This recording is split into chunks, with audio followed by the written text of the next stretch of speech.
Welcome back to Nortex Radio. This is episode 8. I'm gonna apologize real quick. Sound like shit. Hear me sniffling. I feel like shit, but it don't fucking matter. Cowboys got a dub. That makes everything feel better. We're about 30 minutes post game. Went to Foxborough. Had a couple rough steps through there, but fuck it. Hey, a W's W. Yeah, man. Wild kind of game. It just, looking at some of the numbers post game, like they're surprising because it just felt like a sluggish game the whole time. It never really felt like we're really in the zone. And then looking at some of these numbers that we're going to go over, like it's crazy to think that we had those numbers, but right. Yeah, like you said, I mean, shit, it's Sunday night. We made it out with another win, so that's all that matters. Yeah, win on the road going into bye week, so we'll definitely take it. It was ugly, but shit, they're not all pretty. So nope, 5 straight. That's a winning streak, baby. Well, what do we want to hit on first with them? we got quite a bit. Yeah, we want to talk bad or we want to talk good? I like talking bad first, just while it's still fresh on my mind. I'm still pissed off about it. Goddamn penalties. Yeah, that's Jesus impressive. Fucking Christ. Penalties are impressive tonight. I swear, it felt every fucking other play. We had some yellow laundry on the field. Yep. Yeah, we ended up with was it 11 for 115? 12 for 115. 12 for 115. Yeah. You break the 100-yard mark with penalties, it's not a good fucking day. That's impressive. Yeah, that's over one whole trip down the football field. Just on penalties. If anyone just happened to stumble across this podcast and you don't follow football, that's one free whole trip down the football field and zone. Yeah, so you might as well add that up to 7 at least right there. But probably you're looking at 10 points easy that we just fucking gave away on fucking penalties. Yeah. Yeah, that's real impressive. Obviously, the worst we've done this season penalty wise. Oh yeah, it's crazy because I mean, aside from third down efficiency, like looking at numbers, like we dominated the rest of the game. Aside from rushing and third down efficiency, like we throw for 230 more yards. We're averaging more yards per play, 230 more total yards. I mean, it's wild. But I mean, I guess when you net that and you give them 115 back in penalties, it's going to keep it close. Big. Yeah, and gap's not that big. Yeah, fuck. Yeah, that was the big takeaway I had on the negative side. Really, the only other negative thing I had is our run defense our weakness? Yeah. I mean, because everywhere else we look solid. Yeah. Yeah, it seemed real. At first, I thought we were just getting started slow.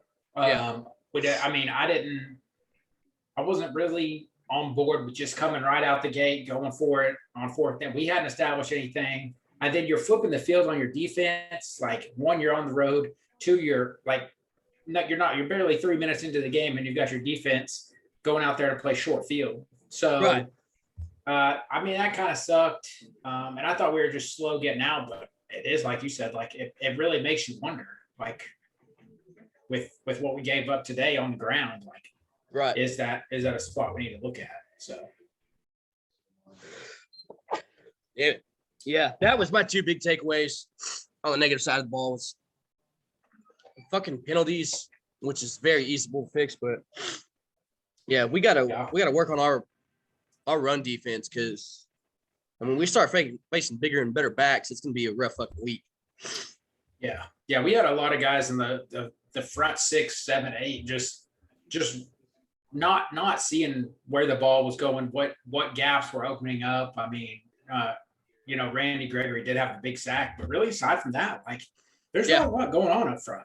Yeah, you take away his 2 sacks and our front 7 didn't do much. Yeah. So. Hell, we can fucking get off the negative.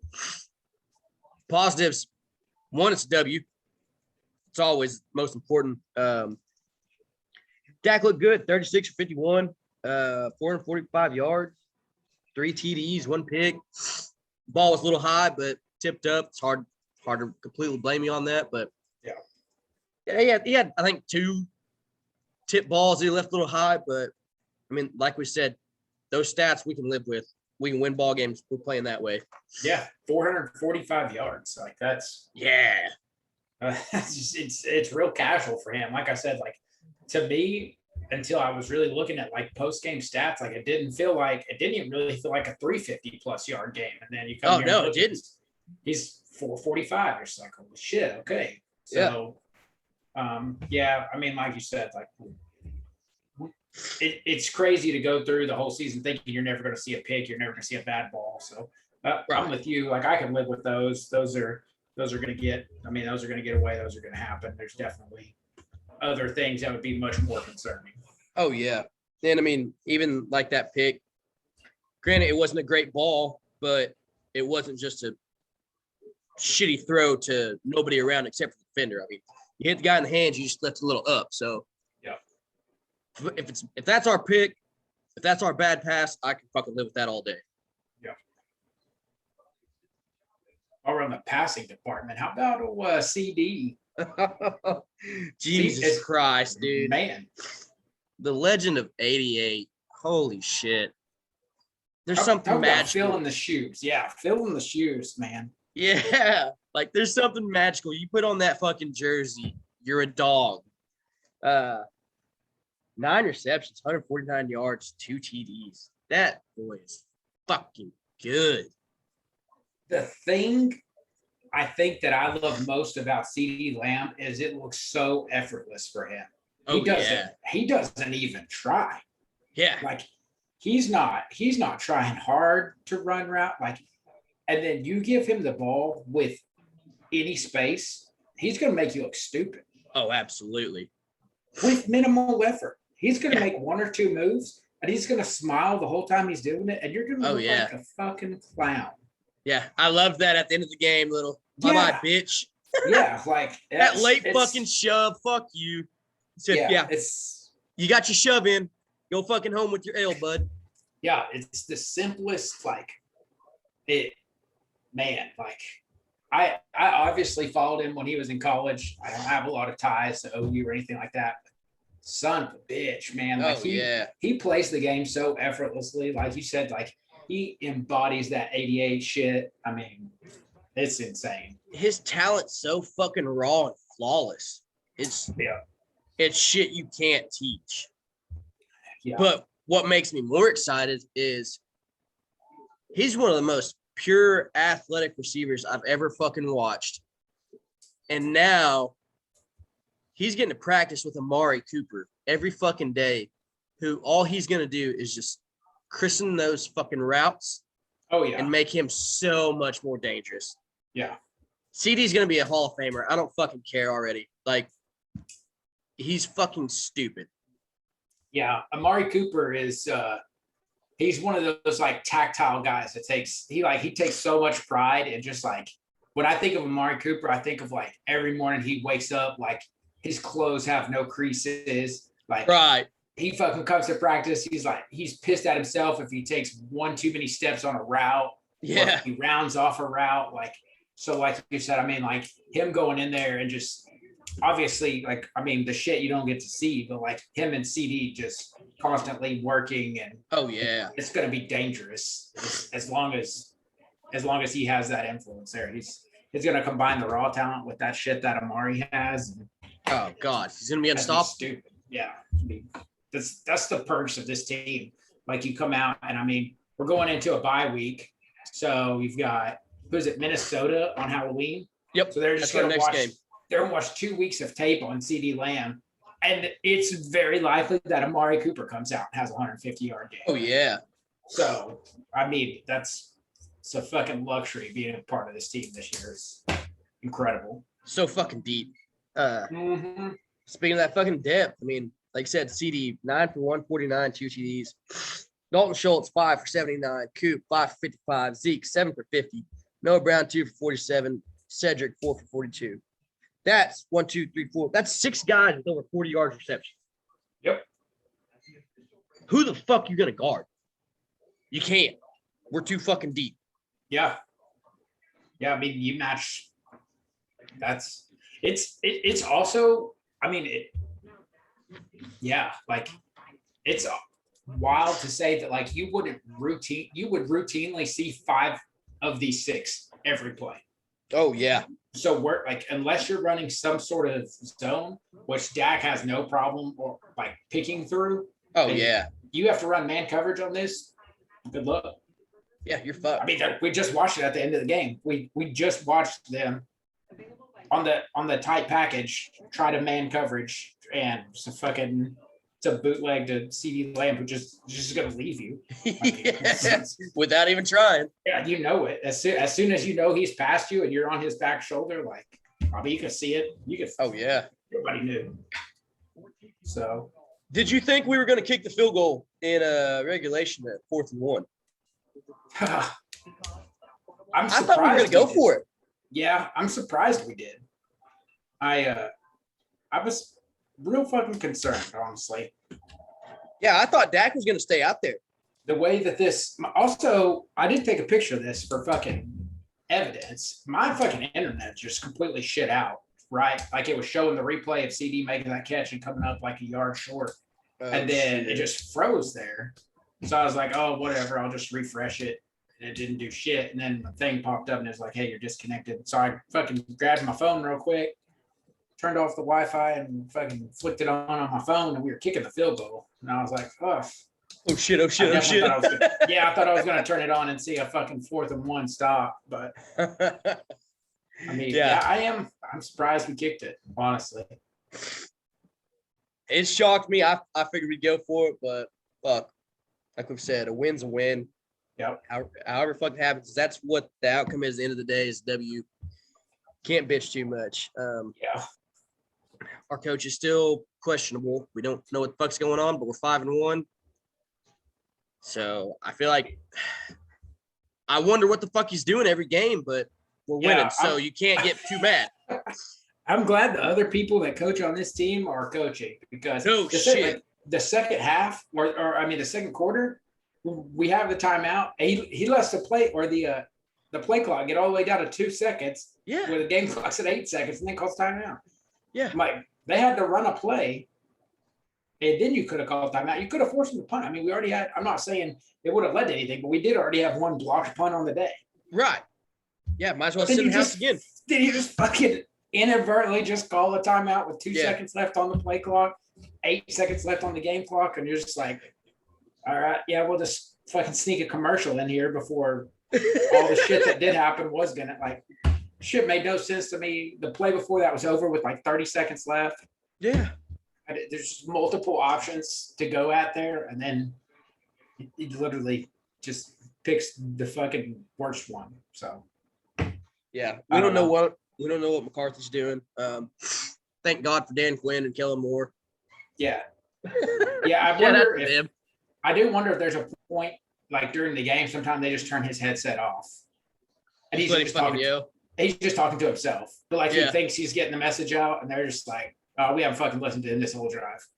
No, we just got someone's job in the booth to just like talk back to him like he's actually getting getting told something. Yeah. He thinks that Dak sounds completely different. He thinks Kellen Moore sounds completely different. There's just one body in the booth that just replies to Mike McCarthy the whole game. Yeah. That's probably exactly what it is. His mic is just to this one guy, this one headset, no one knows. Like, yeah, that's excellent. I hope that's true.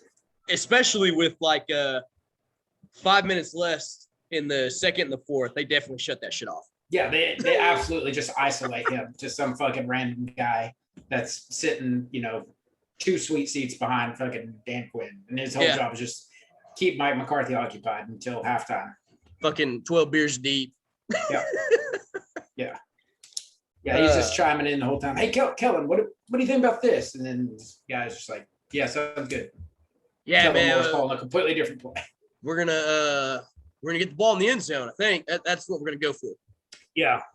What do you guys think about me saving these timeouts? If I save these timeouts in interest, well, we'll get another quarter of a timeout on our bye week, and then when we go to Minnesota, we'll have 13 timeouts for the game.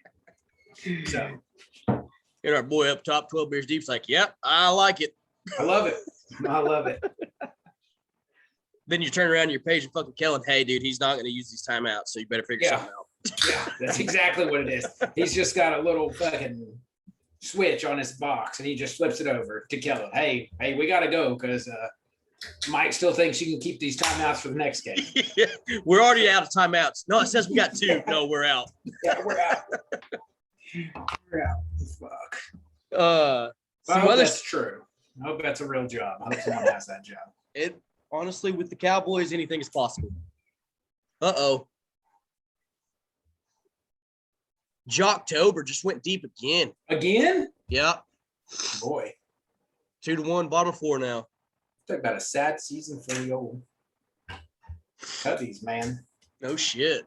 I'm not gonna lie, I love his little pearls he's rocking. Yeah, he's embodied that.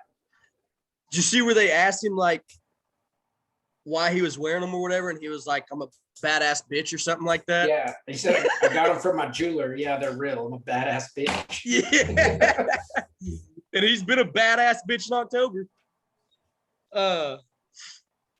Back to the boys. A couple other stats across the board. 567 total yards for us, 335 for the Patriots, 32 first downs to their 17, 82 total plays to their 50, 1 punt to their 5. Those are huge stats to have on our side. I mean, if you look at that, the game shouldn't be as close as it was. Fuck no, it shouldn't even be close. But then you go to the next one I got wrote down. It's fucking 12 penalties for 115 yards to 547. That keeps your ass in the fucking game. True story, man. True story. So, fuck, I mean, these next 2 weeks, chill out on the fucking penalties and then run defense. Figure it the fuck out. Yep. Anything left on the Cowboys for right now? No, I think we hit it up pretty good on them. We hit what needs to in our humble at home opinion needs to be addressed. We're no big time journalists, but I think we hit what needs to be addressed. So oh yeah. Onward. If you're listening and you're not watching, YouTubers getting to see Connor's badass Stars hat. So I'm saying if you just listen, it's worth the YouTube watch. Have some pretty cool accessories. Clint has a pretty cool like entire studio that you get to see. So hell yeah. I have my hockey hat on that has been terrible this season. So it's still beautiful. Yeah. Yeah, talking terrible, talking hockey. We're 3 games in, 1 and 2. It's a long season now. I had that game going today too. I know you did too during the Cowboys, which I will say for a while there, it was hard to peek over at that hockey game because the Cowboys got real interesting. Yeah. The Cowboys got real interesting and the Stars got real stupid right at the same time. Yeah. So we kind of veered off of the fucking Stars because they were pissing us off. The Cowboys were in a wild one. But we lost 3-2 today against Ottawa. What I noticed today, goddamn power plays on both sides. We're not executing on offense on power plays. And then I know 2 of their goals came off power plays today that were fucking quick. Like it wasn't, I don't think either one of them were 30 seconds in when they were scoring. So power plays are fucking huge. That's what I've noticed, that we got to fucking work on both sides of the fuck. Like offense, defense, we got to do better on power plays. Yeah, man, it's fucking shit. Hey, even the first game of the season, like we went to overtime, we're playing good. We got a fucking Miro hero goal, like right. That bailed us out. And then in Boston last night, just stupid fucking shit. Like I'm the biggest Rope Hintz fan in the world. He's maybe my favorite fucking all around athlete. He fucking turns the puck over in our zone, right in front of the net. I mean, we have to fucking hook Marchand. He gets a penalty shot. Like, I don't even know what the number is on penalty shots you get during regulation normally. Right. Like, you don't see that. So you give a freebie there to a guy who's going to be a fucking Hall of Famer for sure. It's just dumb shit. And that's before you even get on the penalty. And then, like you said, like the penalty kill has been fucking terrible. We gave away a weird ass goal off of a deflection. Yeah. That fucking Dobby can't really do anything about. Still, yeah, that really wasn't his fault. Yeah, and then you have, Raffle gets the double minor. So if you already suck on the fucking penalty kill, like why you want to be on the penalty kill for 4 minutes instead of 2? Like, I mean, I don't know. I agree with you. We're fucking the whole fucking time we're on the power play, like we're doing weird shit. Like it's like we're playing 4-on-4 hockey. We're like chipping in, trying to make line changes and shit. Like we're never even coming into the zone, getting set in the power play. The lines look terrible. Everybody's like, oh, you have this like the Stars power play. Like there's no 1 and 2 because they're both equally as good. They both look like dog shit. Right. Same with like John Klingberg. Like he's always historically been on that first power play set, and you act like he doesn't make a difference. Or you could say like, oh, the D-man on a power play doesn't make a difference, but it's pretty obvious with him being out. Just the way he keeps the puck in the zone. Oh, yeah, absolutely. So we got fucked on that all day today because he can't keep the puck in the zone. Nothing against Suter. I mean, he didn't have a lot of pucks that he could keep in the zone on the power play, but just a lot of weird shit. It just doesn't seem like we've really worked out the kinks yet. You can tell the communication is different. You got some people coming off the ice. You got some people chipping in. It's real weird. None of the big name forwards you would think that would really have their shit together seem to have it together yet. Pavelski got a late goal today, but I still don't. That doesn't negate what you said about the power play. I mean, just fucking terrible execution on both ends. Oh yeah. Shout out to old Jacob Peters. First big league goal, first game out, first shot. Right, that's pretty fucking dope to come out to. Yeah, he came out just fucking real humble guy. Old Jake Peterson just came out, and then after the game, he said, "I'm just grateful for the opportunity." Right. Just fucking old classic guy move. Just super cool though. Nice goal. He's been in the system for a while. I know we picked him up in, I think it was 2017. So super fun, cool for him to come out. At least somebody wants to play hockey and win games. Yeah, no shit. All right, so because the Cowboy game was going on, I missed it. Jamie Benn dropped the gloves like 2 minutes into the game. I didn't see what started it. I don't know if you caught that. I did not. I didn't see what started it, but I saw the fight, and it's like, I just looked over and I saw him drop their gloves. I was like, oh shit, what just happened? And then for a bit there, it looked like Jamie was about to get his ass whooped. Was it Josh Brown? I'm guessing for Ottawa, right? It had to be Josh Brown. I'm pretty sure it was. Fight. Yeah. Yeah. The only person that's going to fight for Ottawa. And for a second there, like, I was like, oh, fuck, Jamie's about to get his ass whooped because Jamie wasn't doing shit.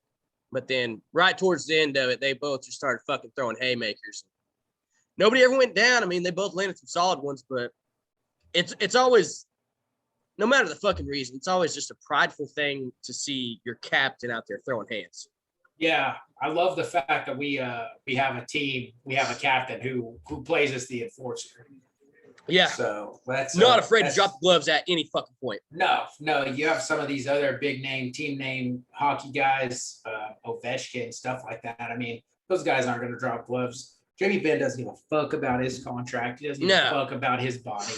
All he cares about is the Dallas Stars. So that's super fucking cool. I don't know what it is. I don't know if there's bad blood from.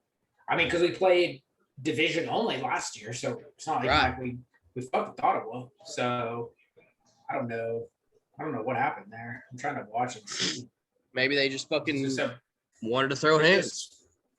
Yeah, no shit. They're both he's just back skating, and I guess there's just some words said, but yeah, there was no contact or nothing. There's just Yeah, I didn't see Vince, any fucking reason on why they did it. yeah, it was They both just skating back towards the star side, just drop the gloves. Let's fucking go. yeah. Wow. I don't know. Cool. Shout out Jim Ben. Love a good fight. Yeah, hell yeah, we do. So that's One of the best back. things in fucking sports Yeah, is hockey's back. seeing the boys on the ice drop the gloves. Yeah. So Winning, losing, tie, you get fired up when that happens. Yeah, you have to. And I don't know. Maybe that's what that was. Maybe that was after a shitty game last night in Boston. That's what the play was. Maybe. Fire everybody up. Yeah, some stick taps and let's go. So, obviously, it didn't work well enough, but yeah, we appreciate the effort, Jamie. we do love the effort, Jamie Ben. On Stars, we got 2 games this week. Tuesday, we got Pittsburgh, and on Friday, we got LA at home. So we'll have 2 more games this week. Have a little more to talk about next week. Anything left on the Stars from you? No, I mean, it's just it's a shitty start, unfortunately. Like we said, kind of the bigger name guys you'd like to see aren't really producing where we wanted to produce yet. So right. Hopefully that's a rut. We get out of it. We go to Pittsburgh on Tuesday and then home opener against the Kings. Hopefully we blow that open. That'll be nice. Right. It's 3 games. It's a long season. We're just figure it out, get the Kings worked out, and let's go play some hockey. Yep. We got plenty of stuff to rework. Sagan's back on the lines, Rads, same. Yep. So hopefully that's just those people getting back to whole team trying to figure out how we're incorporating those guys again. Get that shit worked out. One more thing. What came with Holtby? Dehydration was what it was. It is. Oh damn.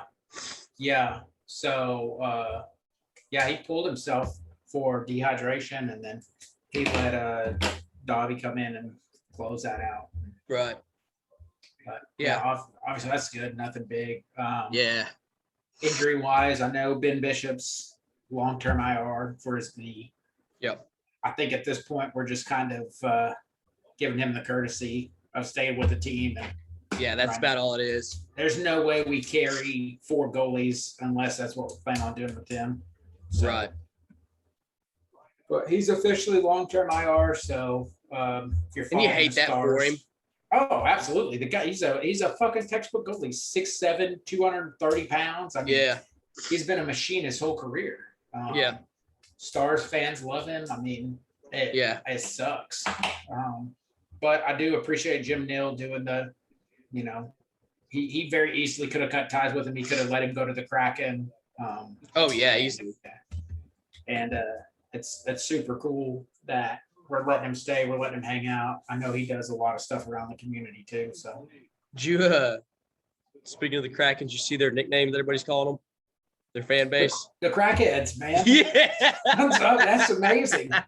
I can't wait to play them now. Yeah, that's awesome. Yeah. I saw it. I fucking lost. Oh my God. I can't wait to play them now. Just to call every single thing, just call them fucking Crackheads. Yep. Every single, and I don't know. I don't know if it came from I don't know if it came from Spittin' Chicklets or if it came from ESPN, or I want to say if it came from like Biz and Wit at Spittin' Chicklets, like that's obviously what their intention was. But then if it came from like ESPN, like they totally didn't even think about that. And ESPN's dumb enough to fucking do that. Yeah, too. Yeah, they're just absolutely like, oh yeah, Crackheads. That's cool as shit. It's a badass nickname. And then 6 hours later, there's some senior executive at ESPN that's like, hey, what intern tweeted that Seattle fans are called Crackheads? So, we have to change the team name after one fucking season. Yeah, just fucking wow. Moving on, a little bit of Stars. Undefeated preseason. We don't know really what that means because Cowboys were defeated preseason. Yeah. Look how fucking good they are. Yeah, it's I don't know what the algorithm is for preseason versus regular season, because like you just said, The Cowboys come out and lay fucking 4 eggs in the preseason. And then honestly, I mean, aside from 2 minutes in the season, like we're looking at being undefeated. 6-0. The Mavs are fucking just murdering people preseason. Oh, yeah. So what was it, 68 or some crazy shit the other day? Yeah, it was something stupid, like It was a 118 to like bloodbath. fucking 59. Yeah, 127 to 59. Jesus. So, yeah, 68 points. That's Even preseason, that's fucking ridiculous. yeah. I don't give a shit. That's wild. We like that. So hopefully that does reflect into Thursday when we kick it off in Atlanta. Right. Look good, feel good. Kristaps looks good. He's him and and bitch fit. Yeah, the bitch fit's kind of gone, so Yeah. he's kind of seemed a little bit happier knowing his role. That could be huge for him. So look out for that, to actually accept his fucking role and not expect to be the superstar. I mean, fuck, you got Luka. I mean, not many people are going to be the superstar over Lucas. So just take your fucking role. Yep. Let's go play some ball. Go win. And I think finally he's understanding what his job is. Yeah, and I mean, my thing with him is, dude, what is he like 7'2", 7'3"? Yeah, he's stupid fucking tall. Like you have some weird anomaly to being a human. Like you don't even really have to try on. No. And dude, Like, you see his ass in fucking person, he's jacked. Like he look like on TV, he looks just like tall and fucking lanky, like kind of skinny. This motherfucker's huge. Like he's got fucking guns, and like you said, like 7'2", 7'3". Like he's a big motherfucker. Like if he don't want to be stopped, he shouldn't.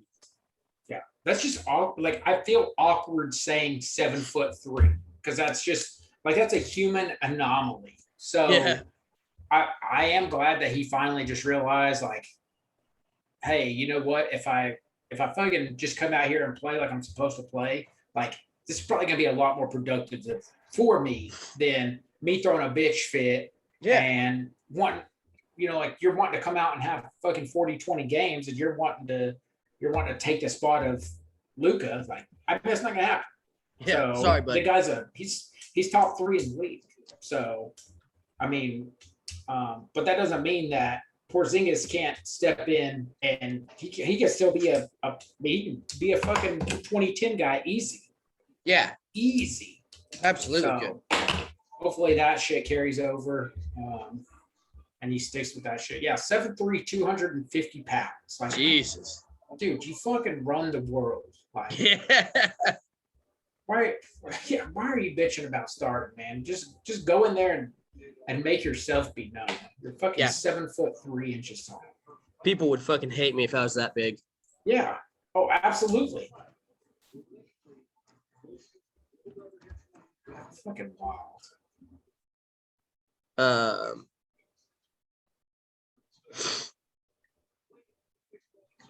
We got. God, I fucking lost it. We got not home opener. We start the season Thursday in Atlanta. I lost my damn schedule. Wherever it went. Yeah, then Saturday in Toronto. Okay, yeah, pop back up. Yeah, so we got 2 games coming up this next week. So we'll have meaningful basketball next week. Trey and Luka kick off the season. Then, like you said, we go to Toronto. It's about all we got for the Mavs this week. We'll have more next week, obviously, because we have a couple games going. I got one thing on the Rangers this week. And technically, it doesn't even involve the Rangers anymore. Pete Rose. I love the man. He should be in the Hall of Fame. Can't say those things. Yep, can't say those things. So Pete, I don't even remember where he did the fucking interview with, but he said, New York Post. I don't. Do you have it brought up? Bob Nightingale. Do you have it brought up? Yeah. Read his comment because I don't have it brought up. Yeah, so Pete Rose did an interview with Bob Nightingale talking about how the Yankees lost to the Red Sox. Real critical. I'm going to give you the unedited version. Yeah. He said that was the worst fucking lineup they could have put on the field. Rose told Nightingale per the New York Post, their 6, 7, 8, 9 hitters were all out men. They had to have Aaron Judge and Giancarlo Stanton do something. If they didn't, all of that pressure was on Joey Gallo. You saw how that worked out. So that's still pretty mild. You're just like, okay, that's Pete Rose being fucking Pete Rose. Right. Then you keep going. It says, how does someone who didn't play every day strike out 213 times? I can't imagine striking out 213 times without killing myself. Yeah. That's the things you can't say. Yeah, fuck you, Pete. So this comes from Chris Halleck. I know we both follow him pretty regularly. He's a big-time Rangers guy. He's the Sports Illustrated guy for the Rangers, always putting out good material. And he said, even as a hyperbole, mentioning suicide just to prove a point is extremely excessive, which it is. Absolutely. Like, you can make that point known, that yes, Joey Gallo is a strikeout machine. You can say whatever you want to say. We're definitely at a point in time in today's day and age, sports, non-sports, whatever. You can't say shit like that. No, tell him he fucking sucks. Honestly, just tell him that. Yeah. But you start saying you would fucking kill yourself. That's taking shit too far, man. Nobody, I don't think we've hit on it yet, but we've talked about it while starting this program. Like, eventually we want to do something for like mental health awareness. So like maybe one day have a golf tournament, fucking fundraiser, like some shit. We want to promote mental health awareness on our show. We're both very passionate about it. So kind of struck a nerve. That's bullshit. Especially, you can tell the motherfucker's not happy up there. I feel bad for him. He's got a whole nother year to play in fucking New York. And I get it. I mean, they're passionate fans. But you're Pete Rose. I get that you're not in the Hall of Fame. You've been fucked over, whatever. All your fucking bullshit you've dealt with. And I firmly believe he belongs in the Hall of Fame. But you should never be going out saying, I would fucking kill myself if I were you. That is bullshit. And Pete's on my fucking shit list for it. Yeah. I'm a firm believer. I mean, chopping down other trees doesn't make you any taller. Nope. Like you said, I mean, I think we are lucky. We're more at a time in life where, like, mental health, mental obscurities are more accepted. But right. I mean, it's fucking, even before we started this, like, it's definitely something we both talked about. And it's not, it doesn't matter who you are. It doesn't matter what kind of platform you think you have. You can't fucking say shit like that. And if you think you can say shit like that, you're wrong. Oh, absolutely. From us being on this platform to Pete Rose being on, one of the, possibly the greatest hitter of all time platform, like, we have no problem telling you that's wrong. Obviously, absolutely. Big journalism has no problem telling you it's wrong. So, we're big baseball guys. We both like Pete Rose. We both respect Pete Rose, and that's fucking, it's nothing we'll ever get behind. Sucks to see, but definitely the wrong words, man. So absolutely, I think you're right. Joey Gallo, fucking, that's one of those fan bases, man. Like, they're never going to be satisfied. You hate to see it for. We're obviously impartial because we like Joey Gallo. We liked him when he was with us. Right. And he has struggled, but you hate to see that for anyone. And then just catch that kind of slack off the field. Like, man, that's frustrating. There's no reason you should ever fucking tell someone to kill themselves. We just lost over 100 games, and I'm not telling anybody on our team to go fucking kill yourself. That's true. That is true. No one is saying that. So yeah, real bad look for Pete Rose. I'll double down on it with you. We'll go all in on the Nortec side. Pete Rose, not a good look. Real shitty thing to say. Yeah. So suck that, Pete. Yeah. Who you got filling the Texas Heat? The Texas Heat, the goddamn first line for the Dallas Stars, man. Just no production. I mean, by first line, I just say those big franchise players: Jamie Benn, Tyler Sagan. You can couple Radulov in there if you want to, but fuck, man, so just ice cold. I mean, like you said earlier, Jamie dropped the gloves today. Hopefully, he got a spark going. Didn't work today, but I mean, aside from that, there's been no production. We understand that Sagan's still working off of the hip injury. He did get to play a little bit at the end of last season. And you hope it's just still those lines, working out those kinks, getting that stuff figured out. But we have huge potential to have great lines. Especially those first six, the top six, maybe even top nine, which there's not many hockey clubs that can say they have a wild top nine. But, right. We have potential to do that, and the fucking production's just been terrible so far. So that's what I got on the hot seat. The fucking forwards for the Dallas Stars, man. Yeah. Well, hopefully they listen to this episode this week and wake the fuck up. Mine's gonna be on the boys. Well, it's funny. I actually was kind of considering this guy as my lone star until the end of the fucking game. Yeah. Connor Williams has stepped up this year, and I've been very vocal about Connor since we drafted him. He really has not been great, and I mean, he's been fucking terrible. Holds, fucking letting people get by him, getting fucking sacks.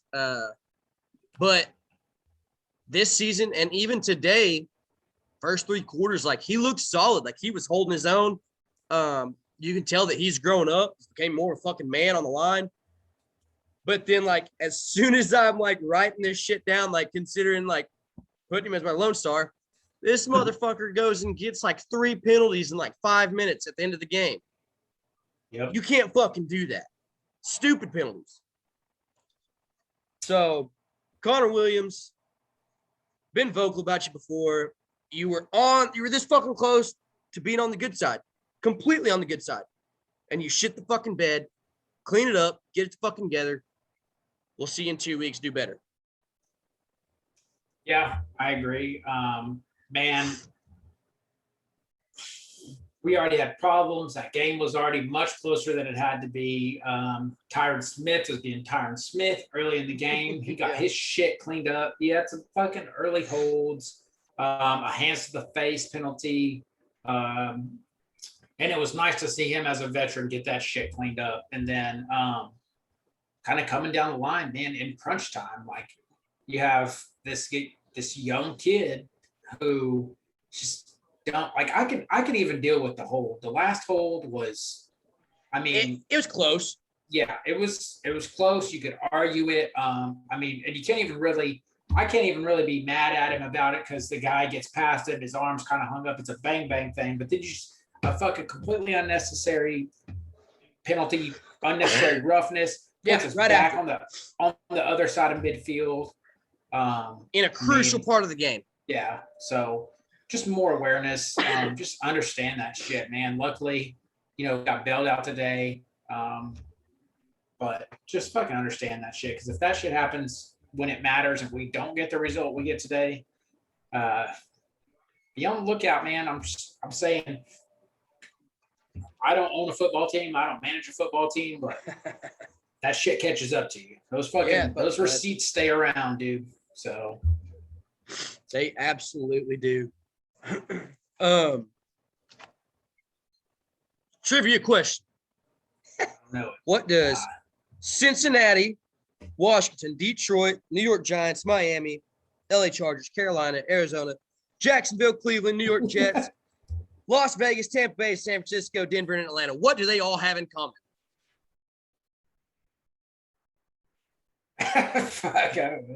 They all passed on CD fucking Lamb. Oh, wow. That's my lone star.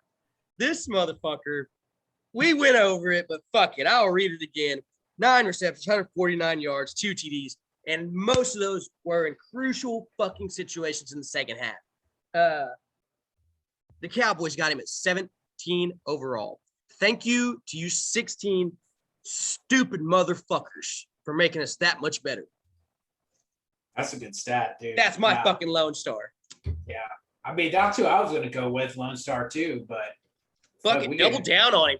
We can beat the shit out of that horse. Like, he played phenomenal. Like you said, like, not only the numbers, man, the fucking times of the games that he's making catches, knowing where he's at on the field, working off his route. I think probably a little partial because Tony Romo is calling the game, but they show 2 or 3 replays, and the whole point of the replay is showing CD working past his route. He runs a route. It's not there. And then he doesn't stop working. He moves, he gets open, he throws his hands up, says, hey, throw me the ball. Oh, yeah. It's just wild. Yeah, he easily takes it for me. I mean, Dak's playing good. We don't really have a whole lot going on run-wise today. The 2 backs split it kind of just like they usually do, but CD, without a doubt, kept us in that game, won that game. Oh, yeah. So I'll for sure double down on that.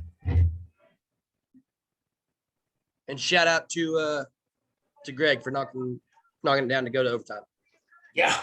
Shout out Greg the Leg, man. Snuck that motherfucker in there. Yeah. I got a laundry list of while I'm about to bring up Jersey Watch. We're gonna go the whole podcast. I'll talk about Trey Diggs. Trayvon motherfucking Diggs. Come on, man. Good God, dude. If we weren't so deep at receiver, I'd say put that motherfucker on both sides of the ball. He took that personal. I don't care what anybody says. He took that shit personal, being moved from a receiver to a quarterback. Oh, yeah. That's wild. I saw the kind of the back and forth with him and his brother this week when they talked about, he said there'd be nothing cooler than matching up with my brother in the Super Bowl. Dude, could you imagine? I mean, it would be wild. Yeah. They both start throwing hands. Yeah. And he just said, if there's anyone that's got your number, it's me. Fuck, man, that would be electric. Trayvon Diggs is an animal. If you are an offensive coordinator in the National Football League and you happen to stumble across this podcast and you make it roughly 40, 50 minutes into the 8th episode of this podcast, you should consider developing a game plan around Trayvon Diggs. Oh, yeah. You should definitely take that into consideration. You probably don't have to give us a shout out. If you do, we appreciate that. Yeah. Just here to help you. I would take the man serious. He seems he's pretty good at what he does. We ever have to throw a Hail Mary, I do want that motherfucker on the offensive side of the ball. Yeah, he should absolutely be on the hand side of it. So he definitely onside kicks, put that motherfucker on that side of the ball. Yep. So he's just attracted to the football. He just wants the football. He doesn't care what capacity it's in. He doesn't care if he gets an interception, falls down. He doesn't care if he gets a pick six. He just wants the football. He reminds me of the dude off of The Replacements, Danny, the linebacker off The Replacements. Just the fucking guy is the cop, and he's like, "Go get me the ball." Yeah, that's what he has to say. Just, go get me the ball, Trayvon. He's like, "All right, cool, coach. I'll do it." He's like, "If there's no one in front of you, just go ahead and run for the touchdown." But at the simplest form, just give me the ball. He's like, "All right, Coach Quinn, sure." Yeah, I can do that. So it's an easy game. Yeah, I mean, if you play the Dallas Cowboys, like I said, if you're an NFL defensive coordinator, just stumbled upon this podcast, you knew that we knew what we were talking about. You knew we'd have some good info, some stats. That'd be my advice to you. Watch out for Trayvon Diggs. You're welcome. That one's free. Anything after that, I mean, we're gonna start talking. We'll send out invoices. Yeah, I'll bill you directly. You could pay us, in multiple ways: money, tickets, whatever. We don't really have any, parameters. So we're just two guys sitting in I'm sitting in my garage. You're in the lower level of your house as well. So take note, NFL. Trey Diggs is pretty good. Dallas Cowboys are pretty good. Yeah. So better quit disrespecting us because we're fucking looking for February. Yeah, Jerry Jones said he'd do whatever he had to do to win a Super Bowl, even if he had to kill somebody. So with that, watch out. Stay the fuck away from Jerry. But at the same time, thank you for your sacrifice. Yep. Yeah, we would definitely appreciate you. Like we would absolutely mention you if you're the sacrificial lamb that got us the Super Bowl. Don't think you wouldn't go and mention. We'll hang a picture behind both of us. For sure. I'm absolutely We'll name a fucking football holiday after you. Yep. It might just be our show, but we'll do it. Yep. Anything? Yeah. Anything left on DFW tonight? No, man. It's an eventful week. We're finally in the swing of everything going. We got a couple jersey watches going, so hang with us. Aside from the Rangers, next time we hop on here, we should have 3 sports full swing. Yep. So Cowboys, Mavs, Stars fans, just get ready. We're about to fucking take off. Yeah, we got a lot of people that listen. I know got a lot of people listen on their way to work, at work, stuff like that. You guys fucking hop on the page, hop in the messages, tell us what you want to hear about. Like if you're tired of just hearing about stats and recaps, I mean, just give us ideas, man. It's an open. Oh yeah. So you guys are the listeners. We talk fucking every day during the week about what we're gonna do, what we did do, what's happening. So if there's more to that, you guys just hop on, tell us what you want to hear, tell us what we need to do. You want more historical shit, you want random Texas Rangers facts from Clint, whatever. Just we'll hook y'all up, whatever you want. Yeah. And then I mean, we're just slow cooking, man, trying to get some people on. I think, eventually we'll get some people on here. We'll get some local people that we both know. Talk shop and stuff like that. We're still, only 8 episodes in, figuring out how to play the game and stuff like that. But you guys, like we said before, go follow us on Twitter, TikTok, Facebook, Instagram. Jump on YouTube. Let us fucking know what you want to hear. Recommendations, or just keep listening. Share us. Get us out there. But I think that's about all we got for today. Bye-bye to Jalen Mills. Bitch. See you, bud. We'll see you. See ya. Bye-bye, New England. We'll see y'all next week. See ya.